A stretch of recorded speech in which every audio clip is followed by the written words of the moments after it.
Planning and pacing. What you do and how long you do it for can impact the intensity of your symptoms.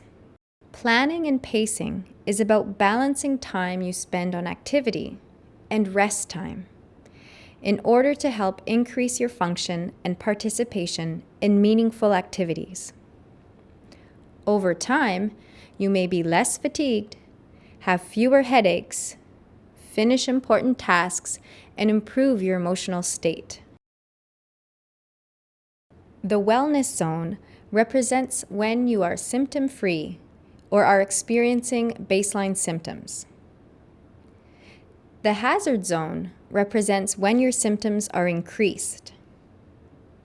Once in the hazard zone, symptoms may be exacerbated so much that they will not subside quickly. In other words, you may have overdone it.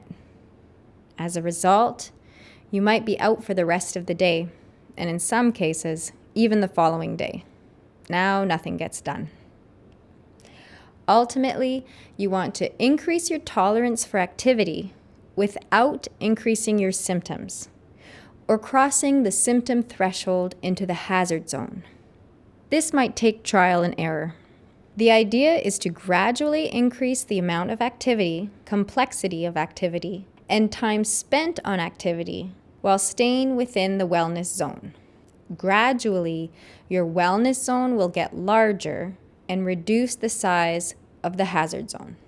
Start by recognizing or becoming aware of the activities you do and how long you can do them for while staying under the symptom threshold.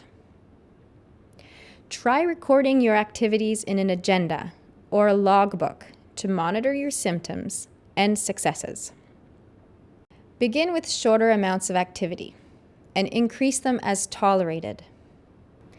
You may have to set time restrictions and use a timer for activities to ensure that a task is stopped before symptoms appear. Plan out your days and the tasks you plan on accomplishing in advance.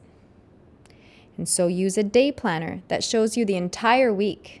Schedule in the non-negotiable activities, the things you must do first. Make a list of the other things you'd like to accomplish and schedule these. You may not be able to do it all at first. Reducing the number of demands for a time is often necessary. When you schedule activities into your week, keep in mind your tolerance for that activity and the times of the day when you have the most energy. Schedule in breaks and rest into your day. Be proactive and plan ahead for these.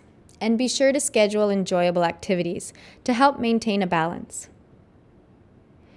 Planning and pacing is a strategy often implemented with the help of a healthcare professional, such as an occupational therapist or speech-language pathologist.